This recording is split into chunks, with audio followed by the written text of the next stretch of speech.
ትላንት በአእምሮአችን የታተመው የከተማዋ ምስል የተቆራረጠ የከተማ ዕቅድ በቆሻሻ የተሞሉ የወንዝ ዳርቻዎች ለእግረኛ የማይመቹ መንገዶችና የድህነት መገለጫ የሆኑ የተጎሳቆሉ መንደሮች ስብስብ ነበረች። ዛሬ ግን ያ ድቅድቅ ትዝታ ተገፎ በትጋት በብርታት በተደረገ የሥራ አርበኝነት አዲስ አበባ ስሟን በሚመጥን መልኩ ማሸብረቋን ቀጥላለች። ይህ ውበቱ ያስደመማቸው እንግዶች ስለ ወንዝ ዳርቻዋ ልማቷ ይመሰክራሉ። Enjoy Addis Ababa very much. አዲስ አበባን በመጎብኘቴ በጣም ደስ ብሎኛል። በተለይም አዲሱ የወንዝ ዳርቻ ልማት ፕሮጀክት በጣም አስደናቂ ነው። አሁን የተለያዩ የወንዝ ዳርቻ አካባቢዎችን ማሰስ ለኔ የዕለት ተዕለት ተግባር ሆኗል። ከዚህ ባሻገር በፓርኮቹ ተፈጥሯዊ ውበት መደሰት፣ በተለይም የወዳጅነት ፓርክና የአንድነት ፓርክ ውበት እጅግ ያስደስታል። እነዚህ ሁሉ በጣም አስፈላጊ የሆኑ የህዝብ መዝናኛ ስፍራዎች ናቸው። ማንኛውንም ከተማ ጤናማ ለማድረግ ትልቅ ሚና ይጫወታሉ። በማህበራዊ ግንኙነትም ሆነ አካል ብቃት እንቅስቃሴ ረገድ እጅግ ጠቃሚ ናቸው። And we look forward to exploring more. You are seeing roads like in Europe. አዲስ አበባ ላይ ያሉ መንገዶች አውሮፓና አሜሪካ ያለሽ ነው የሚመስሉት። የሆቴሎች ልማት ሲታይ እውን በአፍሪካ ውስጥ ሊኖር ይችላል ተብሎ የማይጠበቅ ትልቅ መሰረተ ልማት ነው። የተደረጉት ማሻሻያዎች እጅግ በጣም ጥሩ ስትራቴጂ ናቸው። እናም የፖለቲካ ልዩነቶችን ወደ ጎን በመተው ይህንን እንዴት ወደፊት ማራመድ እንደሚችሉ ኢትዮጵያውያን ያውቁበታል።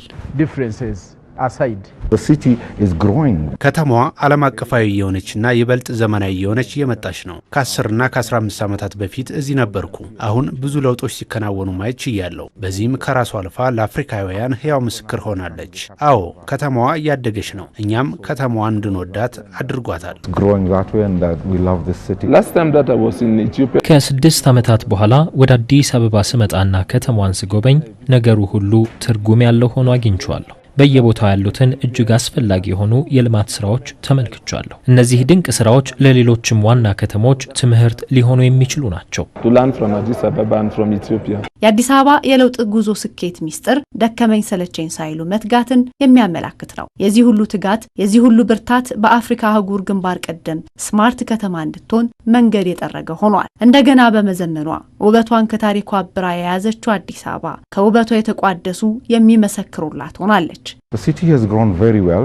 ኬንያዊ እንደመሆኔ ከ15 ከ20 ጊዜ በላይ አዲስ አበባ መጥቻለሁ። በኬንያና በኢትዮጵያ መካከል ምንም አይነት የቪዛ ገደብ የለንም። ወደ ኢትዮጵያ የምንመጣው ያለ ቪዛ ነው። እኛ ጎረቤቶች ነን፣ አብረንም እንሰራለን። በዚህ ጎረቤታምነታችን ሀገሪቱ በየዓመቱ እድገት ለተለያዩ ዓላማዎችና አቅሞችም ምቹ መሆኗን ምስክር መሆን እንችላለን። From year to year and hope it gets better. As we were saying, the new face of አዲስ አበባ የህዝብ መዝናኛ ስፍራዎችን ስታካትት የሚኖራት አዲስ ገጽታ በጣም የሚያስመሰግን ነው። እንደውም በቅርቡ አንድ እንግዳ ተቀብዬ ነበር። እሳቸውም በአዲስ አበባ በሚገኙ የአፍሪካ ህብረት ባለስልጣናትና በአዲስ አበባ ነዋሪዎች መካከል መስተጋብር እንዲኖር ሐሳብ አቅርበዋል። ይህ ሁሉ የሆነው በዚህ ፕሮጀክት አማካኝነት ነው። with the citizen engagement of the citizens of Addis. የከተማን ገጽታ ከመገንባት ባሻገር ኢትዮጵያ በኢኮኖሚ፣ በፖለቲካ፣ በንግድና በኢንቨስትመንት መስኮች አርአያ የሚሆን ለውጥ እያመጣች መሆኑን ተመስክሮላታል። Of course, as the headquarter, the African headquarter.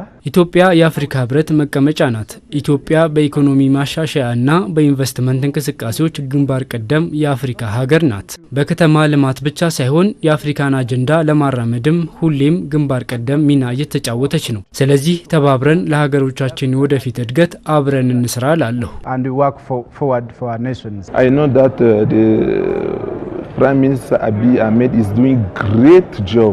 ጠቅላይ ሚኒስትር አብይ አህመድ በተለያዩ ዘርፎች የኢኮኖሚ ልማትን ለማፋጠን ትልቅ ስራ እየሰሩ ነው። የልማት አጋሮችን አስተዋጽኦ ብቻ ሳይሆን የኢትዮጵያን ኢኮኖሚ ለማሳደግና ለማበልጸግ የዲያስፖራውን ተሳትፎ ጨምሮ በርካታ ጉዳዮች ላይ ትኩረት ሰጥተው እየሰሩ ይገኛሉ።